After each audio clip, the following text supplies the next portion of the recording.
Today, we're going to dive into a movement that's fighting back against digital addiction, but not with rules, with joy. It's a festival, really, and it's all about winning back the most valuable resource we have, our collective attention.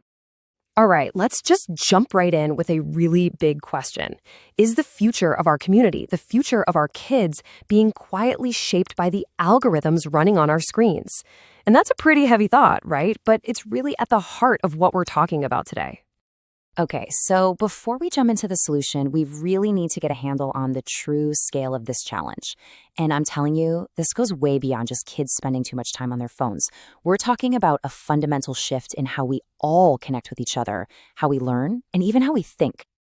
And this is the key right here. This isn't about pointing fingers or blaming individuals and parents. I mean, think about it. When you see an entire generation's attention span just shrinking, when you see families all over the place fighting the same screen time battles, that's not just a personal problem anymore. It's a full-blown community issue, and it needs a community response. And you can really see this domino effect in action. It might start with something that seems totally harmless, like just scrolling through social media. But that constant, endless comparison, it can chip away at self-worth. The reward loops that are literally engineered into games, they mess with sleep patterns. And that feeling of isolation, in the most serious cases, it can actually create pathways to really risky behaviors like substance abuse, just as a way to cope. So here's what's absolutely crucial to understand. This isn't a fight against a lack of willpower. It's a fight against design. These apps, they're literally engineered with some pretty sophisticated psychology to hook our attention and keep it. So expecting a kid or, hey, even an adult to win that battle on their own, it's just not realistic. It's a trap. And it's about time we learned how to disarm it. Together. Okay, so if we're up against this massive design trap, what do we do? How do we even begin to escape?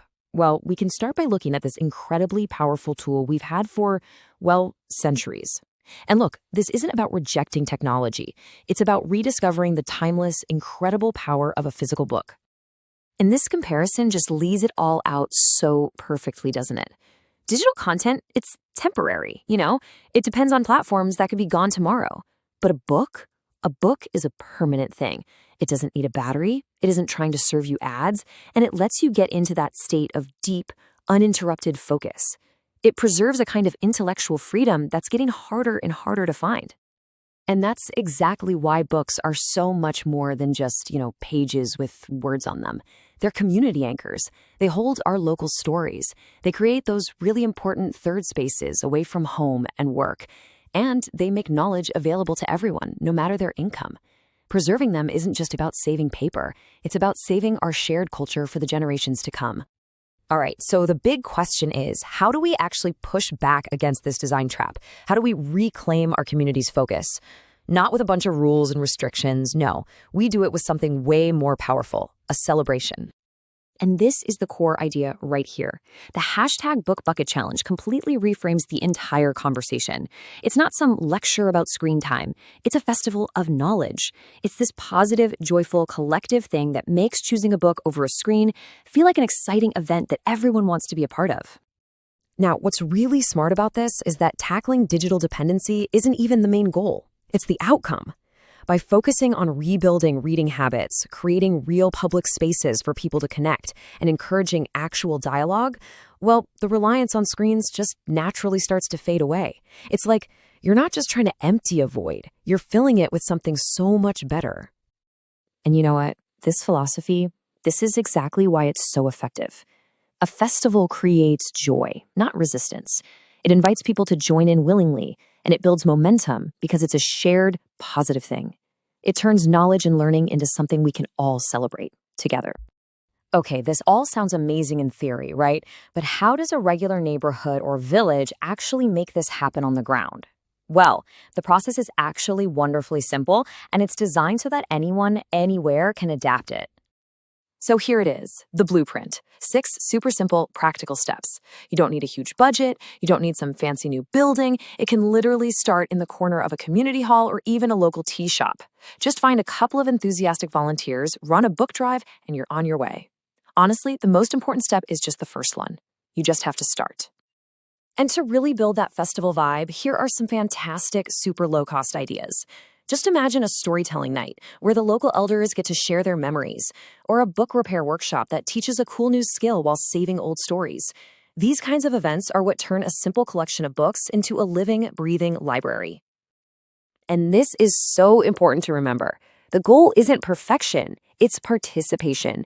A single shelf of books that is being loved and shared and talked about, that is an incredible victory. That right there is a true community treasure. So let's pull back for a second. What's the long-term vision? I mean, if a community really embraces this, what does its future actually look like? What's the real impact on the ground? Well, the impact is honestly profound, and it creates these amazing ripple effects. For kids, it means they can focus better. They're more creative. For families, it means more real connection and way less conflict over screens. And for the whole community, it means a revival of local culture and stronger social bonds that really hold everyone together. And let's be super clear about something. This isn't about being nostalgic or, wishing for the good old days. No way. This is a forward-thinking, strategic investment in our most valuable asset, the minds, the attention, and the well-being of our next generation. It's about securing our future human capital.